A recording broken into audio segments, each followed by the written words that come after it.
الحمد لله والشكر لله الحرق والله نسوي مشاوي। দেশটির নামের বাংলা অর্থ করলে দাঁড়ায় কালোদের দেশ। এই দেশের নামের সাথে মিল রেখেই যেন দেশের মানুষগুলোর ভাগ্য এক কালো আঁধারে ঢাকা পড়ে আছে গত 100 বছর ধরে। আবার দেশটির পতাকার রং এবং ডিজাইন ভয়াবহ গণহত্যার সম্মুখীন ফিলিস্তিনের পতাকার হুবহু। বলছি আফ্রিকা দেশ সুদানের কথা। সুদান আফ্রিকার অন্যতম এক দুর্ভাগ্য কবলিত মানুষদের দেশ। যখন 1956 সালে সুদান স্বাধীন হয়েছিল তখন ছিল এটি আফ্রিকার সর্ববৃহৎ দেশ। কয়েক দশক ধরে চলা দুইটি গৃহযুদ্ধের পর 2011 সালে সুদান ভেঙে জন্ম নেয় দক্ষিণ সুদান। আর সর্বশেষ 2023 সাল থেকে চলতে থাকা সুদানের দুই আর্মি জেনারেলের ক্ষমতার দ্বন্দ্বে বলি হয়েছেন হাজার হাজার নিরীহ সুদানি মুসলিম। গত 3 দিনে 2000-এর বেশি মানুষ হত্যার অভিযোগ উঠেছে। দ্য গার্ডিয়ান তার রিপোর্টে এই হত্যার ভয়াবহতাকে তুলনা করেছে রুয়ান্ডা গণহত্যার প্রথম 24 ঘন্টার ভয়াবহতার সঙ্গে। এখনো চলছে ভয়াবহ সংঘাত।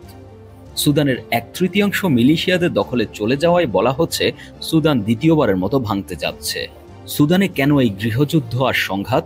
কারা জড়িত এর সাথে? বিশ্বশক্তির কার কি মদদ আছে এখানে? মুসলিম বিশ্বের ভূমিকাই বা কি? এই রিপোর্টে এসব প্রশ্নের উত্তর খুঁজেছি আমরা। সুদানের 90% বেশি মানুষ সুন্নি মুসলিম। গৃহযুদ্ধে বিধ্বস্ত দেশটি বর্তমানে এক ভয়াবহ মানবিক সংকটে পতিত হয়েছে। এখানে যুদ্ধরত দুই দলই মুসলিম সংখ্যাগরিষ্ঠ। এদিকে ইতিহাস ঘাটলে দেখা যায় সুদানে পুরোপুরি শান্তি কখনোই ছিল না। 1956 সালে স্বাধীন হওয়ার পর দেশটি দশকের পর দশক ধরে গৃহযুদ্ধ ও ভয়াবহ গণহত্যার মধ্য দিয়ে গিয়েছে।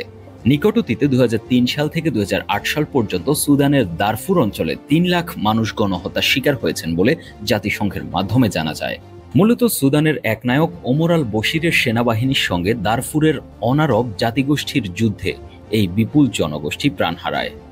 দারফুর গণহত্যার নেতৃত্বে থাকা কুখ্যাত জানজাউইড মিলিশিয়াকে ভেঙে 2013 সালে আধা সামরিক বাহিনী র্যাপিড সাপোর্ট ফোর্সেস RSF গঠন করেন তৎকালীন সুদানের একনায়ক প্রেসিডেন্ট ওমর আল বশির এবং মোহাম্মদ হামদান দাগলোকে বাহিনীর প্রধান নিযুক্ত করেন। সে সময় RSF এর সাথে যুগপৎ কাঁধে কাঁধ মিলিয়ে প্রেসিডেন্ট বশিরের আদেশ পালন করত সুদানের সেনাবাহিনী। সময়ের আবর্তে 2019 সালে প্রেসিডেন্ট বশিরকে ক্ষমতা থেকে উচ্ছেদ করে RSF এবং সুদানের সেনাবাহিনী। তখন দেশের নেতৃত্বে আসেন সেনাপ্রধান আবদেল ফাত্তাহ আল বুরহান। সে সময় সর্বসম্মতিতে বুরহান হন সুদানের সার্বভৌম কাউন্সিলের প্রধান, যাকে ডিফ্যাক্টো প্রেসিডেন্ট মানা হতো। অন্যদিকে প্যারামিলিশিয়া বাহিনী RSF এর নেতা মুহাম্মদ হামদান দাগলো হন সুদানের ভাইস প্রেসিডেন্ট। এতদিন এই দুই জেনারেলের মধ্যে কোনো দ্বন্দ্ব তেমন চোখে না পড়লেও আস্তে আস্তে ক্ষমতার দ্বন্দ্ব প্রকট হতে থাকে দুজনের মাঝে। ফলে বুরহান এবং দাগলো দুইজনই আন্তর্জাতিক সংযোগ বৃদ্ধি করে নিজেদের ক্ষমতা পাকাপোক্ত করতে তৎপরতা শুরু করেন। অবশেষে 2023 সালে সুদানের ক্ষমতার নিয়ন্ত্রণ নিয়ে সুদানি সেনাবাহিনী এবং আধা সামরিক বাহিনী র্যাপিড সাপোর্ট ফোর্সেস RSF যুদ্ধ শুরু করে। ক্রমান্বয়ে এটি গৃহযুদ্ধের দিকে অগ্রসর হয়। সময়ের ব্যবধানে সুদানের খনিজ সম্পদ সমৃদ্ধ দারফুর সহ দেশের প্রায় 1/3 দখল করে নেয় RSF।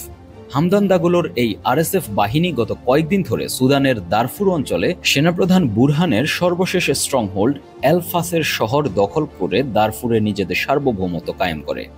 বিশ্লেষকরা বলছেন সুদানের অশান্তির মূলে রয়েছে ক্ষমতার দ্বন্দ্ব এবং খনিজ সম্পদের অভিশাপ।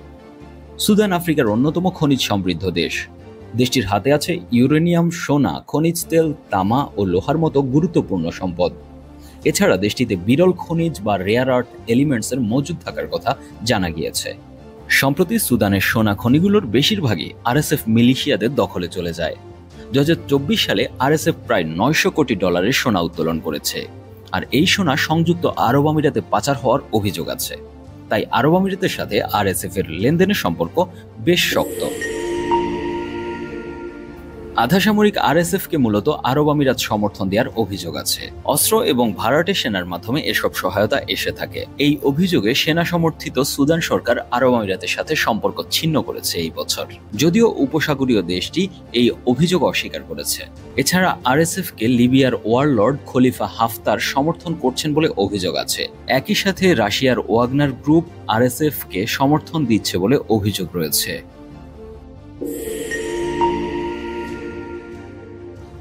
এদিকে সেনাবাহিনীর প্রধান আবদেল ফাত্তাহ আল বুরহানকে প্রধানত সমর্থন যোগাচ্ছে প্রতিবেশী মিশরের প্রধান Abdel Fattah al CC.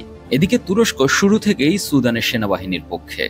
Washington post সহ বেশ কয়েকটি আন্তর্জাতিক সংবাদ মাধ্যম জানিয়েছে তুরস্ক আরএসএফ এর অবস্থান লক্ষ্য করে হামলার জন্য ড্রোন সরবরাহ করেছে। মিশর এবং তুরস্কের পাশাপাশি ইউক্রেনের সমর্থন আছে সুদানের সেনাপ্রধানের উপর। অন্যদিকে পশ্চিমা শক্তিগুলো সরাসরি সুদানের কোনো জেনারেলকেই সমর্থন করার সংবাদ পাওয়া যায় না। এই ক্ষমতার দ্বন্দ্বে সুদানে যাদেরকে হত্যা করা হচ্ছে তারা মুসলিম এবং যারা হত্যা করছে তারাও মুসলিম। এভাবেই কালো মানুষদের দেশে নিরীহ মানুষগুলোর রক্ত ঝরছে বেহিসেব। News desk, 21 television.